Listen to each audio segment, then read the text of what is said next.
장동혁 대표를 둘러싼 책임론, 친한계와 지도부 간의 갈등도 어제 열린 의원총회에서 폭발했습니다. 화면 함께 보겠습니다.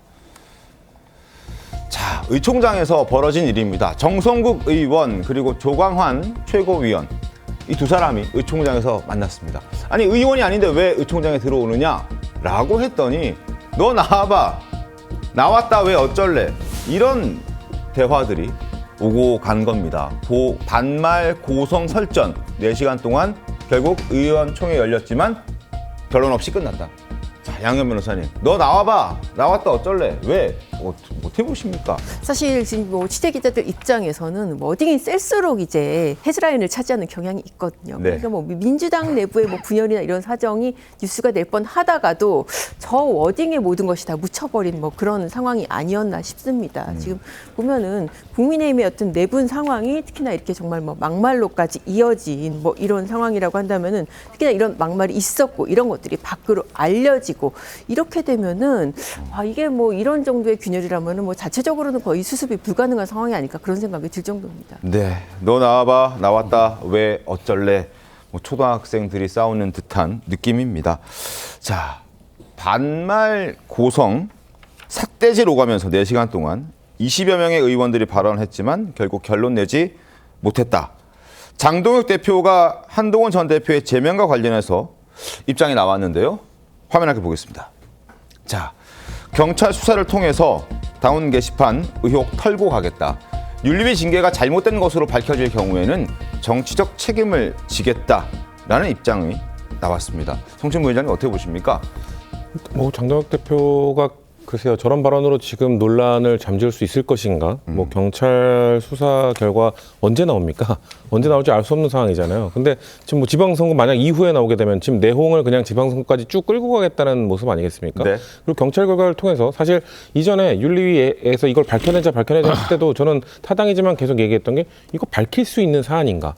한동훈 전 대표가 정말 이걸 했는지 안 했는지 밝힐 수가 없습니다. 한동훈 전 대표가 가족들이 이거 안 했다고, 우리가 뭐 그 한 명이 그 가족들을 도용했다 하더라도 한동훈 전 대표가 모르고 있었다라고 그냥 증언을 해버리면 이거 어떻게 뭐 밝혀낼 수가 없는 부분이거든요. 네. 자, 그렇게 그냥 한동훈 전 대표를 가족들이 감싸주기 위해서 한 것 아니냐, 거짓말하고 있는 거다. 경찰이 그걸 밝혀낼 수 있습니까? 뭐 거짓말 탐지기라도 할 겁니까? 사실 밝혀낼 수 없는 걸 갖고 정치적 책임을 묻고 있는 것이고, 오히려 장동혁 대표의 발언을 보면, 자, 경찰 수사가 밝혀지면 그 말은 뭐냐면 윤리위에서는 아직 밝혀지지 않은 사실을 갖고 징계를 내렸다는 거잖아요. 그렇게 치면은 그것 때문에 지금 반발하고 있는 건 아닙니까?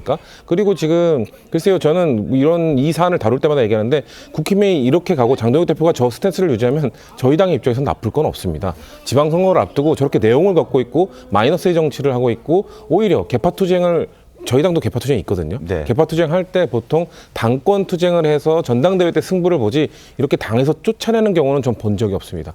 당에서 아예 쫓아내버리고 못 들어오게 하고, 아마 이제 김종혁 전 최고 친한계가 한 명씩 정리가 될 텐데, 이런 모습을 보이는, 자중질환의 모습을 보이는 국힘의 모습을 보면서 도대체 무슨 생각을 갖고 있는 건가? 지방선거 이후 뭘 생각하고 있는 건지 정말 알 수 없는 정치를 하고 있다. 전 그렇게 보여집니다. 박원석 의원님. 아니 근데 저런 불확실성을 가지고서 제명이라는 극단적인 징계를 내리나요?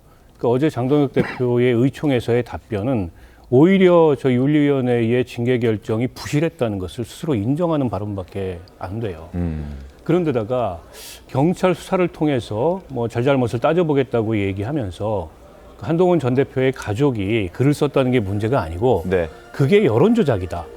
근데 도대체 전체 게시판에 어느 정도의 비중을 차지하길래 그 글이 그걸 여론조작이라고까지 평가할 수 있나요? 심지어 일부는 그것 때문에 윤석열 전 대통령이 자극을 받고 네. 어떻게 보면 좀 삐뚤어져가지고 계엄까지 갔다라는 인식을 드러내는 발언까지, 황당한 발언까지 있었다고 해요. 그래서 저는 오히려 장동혁 대표가 저라면 어쨌든 징계 과정에 여러 가지 논란과 문제는 있었지만 나를 믿고 내가 쇄신과 통합과 네. 지방선거 승리를 할 수 있는 길을 찾을 테니 기다려달라, 이렇게 얘기를 해야 될 텐데, 본인이 생각해도 저 징계 과정이 워낙 부실한 데다가 이분이 좀 대가 약한 것 같아요. 그러다 보니까 저렇게 도망가는 발언을 했는데, 스스로 저는 이 징계 과정이 정말 잘못됐다는 것을 인정한 그런 모습이 아닌가 싶습니다. 자, 장동혁 대표의 발언에 대해서 한 친한계 의원은 이런 입장을 냈습니다. 사실관계가 불분명한 상태로 제명한 만큼 이미 당을 이끌 자격이 없다. 뭐 지금 말씀해 주신 대로 명확하지 않은데도 제명했다. 이건 잘못된 것이다. 라는 얘기. 지금이라도 그러니까 빨리 사퇴해라는 목소리가 나오고 있습니다. 그리고 장 대표를 향한 사퇴 압박이 커지는 과정 속에서 지금 재신임 투표해야 된다는 의견들도 당내에서는 많이 나오고 있습니다. 관련해서 목소리 좀 들어보시죠. 김민수 최고위원과 김용태 의원 간의 설전입니다. 들어보시죠. 지난주 당원들이 선택한 장동혁 대표의 재신임을 묻자는 발언을 한 의원님이 계십니다. 당원들이 선택한 당대표의 목을 치려고 한다면 당신들은 무엇을 걸 것인지 묻습니다. 국회의원직이라도 거시겠습니까? 당의 내용을 봉합하기 위해서 몇 가지 정치적인 고민과 또 성찰을 드렸는데 거기에 대해서 몇몇 인사분들께서 이해하시는 수준이 너무 낮은 것 같아서 굉장히 안타깝다 이런 말씀 드렸고. 자, 의원직을 걸라는 당권파의 강한 반발이 있었습니다. 그리고 장동혁 대표를 두둔해왔던 이미자 의원도 재신임 투표하자라고 말을 했습니다. 어떤 의도일까? 자, 김용태 의원 재신임 투표해야 된다. 김민수 최고위원 그럼 국회의원직 걸어라. 걸겠냐? 라는 입장. 이미자 의원도 재신임 결과에 100% 승복해야 한다. 재경 위원장직을 걸 것이다. 역제안했습니다. 자, 이미자 의원은 그동안 장동혁 대표의 어떤 또 두둔을 해왔었고 어찌 보면 장동혁 대표와 좀 더 가깝다라고 평가를 받고 있는데 재신임 결과를 100% 승복해야 된다. 재신임 투표하자라는 의견인데 김성태 대표님, 이미자 의원의 생각은 재신임 투표하면은 장 대표가 재신임 받을 수 있다라는 생각을 갖고 저렇게 얘기했을까요? 어떤 의도로 얘기했을까요? 재신임 결과의 그 내용을 미리 이제 점치고 이렇게 저는 입장을 가진 게 아니고 이제 이미자 의원 같은 경우는 장동혁 대표 이 체제를 갖다 지켜주려고 상당히 지켜주기 위해서 그런 뭐 입장이 공고한 사람이에요. 네. 그런 측면에서 이제 6.3 지방선거 불과 이제 정확하게 4개월 남았는데 120일 남았습니다. 딱 남았습니다.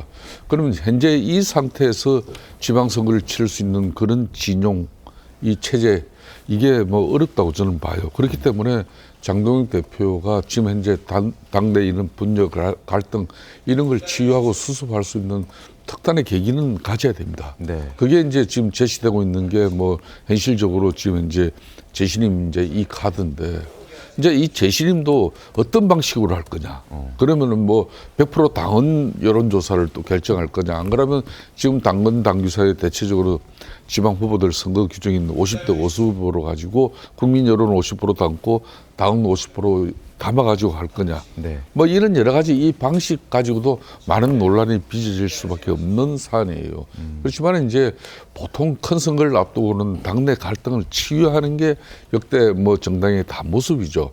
그러니까 당을 탈당했던 사람도 이때는 또 당을 다시 복당을 시킵니다. 그렇게 해서 이제 원팀을 만드는 게 선거 전략의 가장 기본인데 그런 측면에서 장동혁 대표가 지금 한동훈 제명에 의해서 이제 뭐 계속해서 이제 앞으로 분란인 소지가 많아요. 네. 김종혁 최고위원도 이제 뭐 사실상 탈당 권고가 이제 제명으로 이어질 것이고 작년 하반기부터 실시한 당무감사 그 결과도 이제 머지않아 조만간에 나옵니다. 그렇군요. 그러면은 뭐 당무감사위원회에서 정상적으로 지역구 뭐 관리 그런 여러 가지 운영 측면에서 판단을 했는데도 그 당무감사에서 뭐 가령 당협위원장 자격을 박탈당한 사람은 다 정치적인 보복이다 이렇게 나올 거니까 지방선거 뭐 여러 선거 중에 가장 선거 관리가 어려운 게 지방선거예요. 그렇습니까? 그 수많은 이해관계를 갖다 이 선거 과정에 갈등 관리를 해야 될 게 당 지도부인데 이 당 지도 체제가 지금 이제 당의 분열로 이렇게 그 갈등의 중심에 서 있으니까 그걸 다들 걱정하고 우려하는 거죠. 자, 우재준 의원 여러분 잘 아시죠? 친한계 의원이고 얼마 전 제명 결정에 있어서 유일하게 반대표를 던졌던 한동훈 전 대표의 제명 결정에 유일한 반대표를 던졌던 우재준 최고위원이 장동혁 사퇴에 대해서 반대한다라는 입장을 오늘 한 라디오 방송에 출연해서 이야기를 했습니다. 어쩔 수 없다. 장동혁의 선택을 존중하고 일단 가자. 지방선거 앞두고 더 이상의 혼란을 만드는 것이 더 적절치 않다라는 입장을 내면서 일단 이대로 가자라는 의견도 우재준 의원이 밝혔다는 걸 말씀을 드리겠습니다. 자, 그리고 한동훈 전 대표 제명 이후에 사실상 지금 국민의힘은 내전에 빠져 있는데 여기에 또 변수가 생겼습니다. 그동안 해외 체류하던 보수 유튜버 전한길 씨가 오늘 오전에 귀국할 예정이라고 합니다. 전한길 씨가 지난 국민의힘 전당대회 당시에 장동혁 대표 당선에 앞장서기도 했었는데, 자, 당시 모습 다시 한번 보시겠습니다. 축하합니다. 야, 겨우 이겼네, 겨우 이겼어. 장동혁 의원이 후보가 당선되면서 국민의힘의 희망을 봤다. 다시 살릴 수 있겠다. 보수의 희망을 봤다. 이런. 자, 제가 보낸 원문 그대로 읽어드리겠습니다. 기자회견 잘 받고 동감이고 저는 앞으로도 평당원으로서 뒤에서 스포트 할 테니 앞에서 이끌어 주십시오. 장 대표님도 답변이 왔습니다. 이렇게 왔습니다. 고생 많으셨어요. 눈물 납니다. 이제 이재명과 싸우는데 온 힘을 함께 모아주세요. 라고 답변이 왔습니다. 자, 전한길 씨가 오늘 오전 11시에 입국한다고 합니다. 6개월 동안 해외 체류하고 있었는데 양규 변호사님 오늘 들어온다고 합니다. 사실 뭐 오늘 귀국하는 게 아마도 이제 본인을 향한 여러 가지 뭐 고소 고발이라든지 네. 수사기관의 수사, 그동안 뭐 지난 대선 과정에서의 뭐 강성 발언이나 이런 부분, 이런 것 때문에 뭐 수사 때문에 뭐 어쩔 수 없이 귀국하는 거라고는 하지만은 일단은 저는 강성 목소리를 내는 스피커가 하나 더 추가되는 거잖아요. 그렇죠. 그렇게 되면은 사실 뭐 당원들, 또 강성 당원들 입장에서는 영향을 받을 수밖에 없고, 그래서 이제 아까 사실 뭐 이미자 최고위원 같은 경우에도 뭐 이게 사실 무슨 도박 판단이고 왜 이렇게 다들 뭐 직을 거는지 모르겠는데 뭐 본인은 뭐 재경위원장직을 걸겠다라는 얘기를 하는 이유가 결국은 뭐 정말 재신임으로 가서라도 우리는 손해볼 게 없다. 이 체제가 깨지지 않을 것이다. 뭐 이런 자신감이 뒷받침된 것이고, 아마도 거기에 또 어떤 그 강성의 성향을 더하는 그런 상황이 하나 더 발생한 게 아닌가 싶습니다.